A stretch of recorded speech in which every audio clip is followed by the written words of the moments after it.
চরিত্রবান হব, কারণ একমাত্র এইভাবে আমি জগতের সর্বাধিক মঙ্গল সাধনে সক্ষম হব।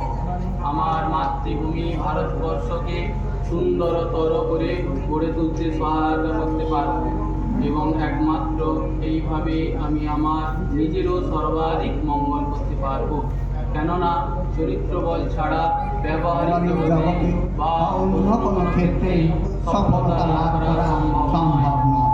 আমি প্রত্যহ রাত্রে শয্যা গ্রহণের পূর্বে ও প্রাতে শয্যা ত্যাগের পর এই সংকল্পকে সফল করার উপায় উদ্ভাবনের জন্য 5 মিনিট ধরে একাগ্রতার সঙ্গে চিন্তা করব।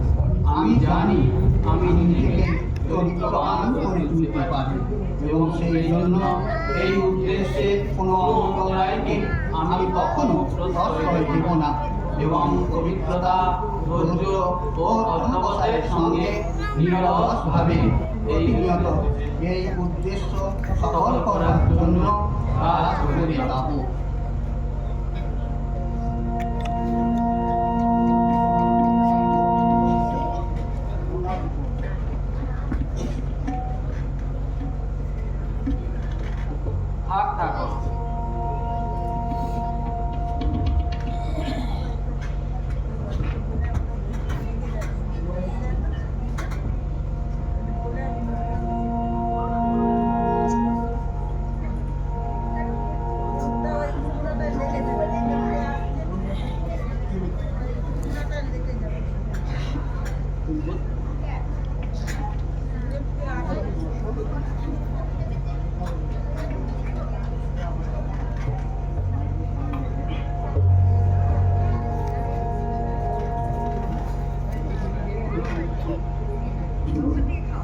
বলছি তোমরা একটু বসো, আমি জলখাবার এনে দিচ্ছি।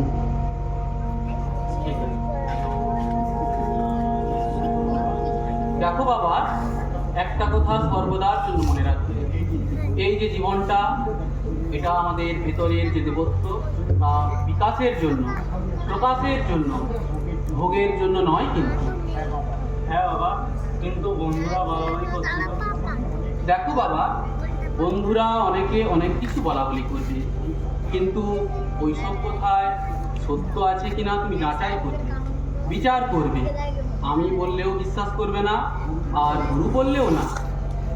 যাচাই করবে, বিচার করবে, তারপর যেটা সত্য বলে জানবে তাই তুমি গ্রহণ করবে। সত্যকে ধরে রাখা খুব কঠিন। হ্যাঁ, তুমি কি শ্রীরামকৃষ্ণ দেবের উপদেশ শোনোনি? সত্যের জন্য সব কিছুকে ত্যাগ করা চলে, কিন্তু কোনো কিছুর জন্য সত্যকে ছাড়া যায় না। এইসব কথা স্কুলে শুনতে পাওয়া যায় না। হ্যাঁ, ঠিকই বলেছো, তা আমি জানি। মনকে সংযত করার কথা, জীবনের লক্ষ্য কি, কিভাবে এই জীবনটাকে গড়ে তুলতে হয়, এইসব কথা আজকাল শুনতে পাওয়া যায় না।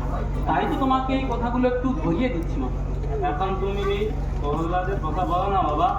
না না বাবা, ওটা আমি রাত্রে শুতে যাওয়ার সময় বলবো।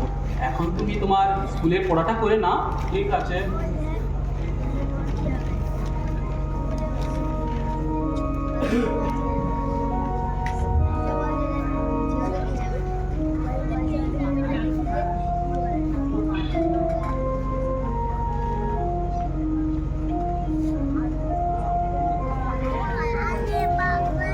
নাও, খেয়ে নাও, খেয়ে পড়তে বসতে পড়বে।